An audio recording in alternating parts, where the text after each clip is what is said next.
بسم الله الرحمن الرحيم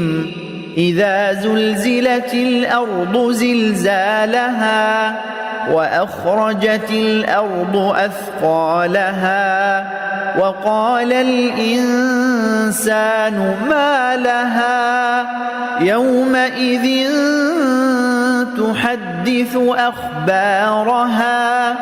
بأن ربك أوحى لها يومئذ يصدر الناس أشتاتا ليروا أعمالهم فمن يعمل مثقال ذرة خيرا يره ومن يعمل مثقال ذرة شرا يره.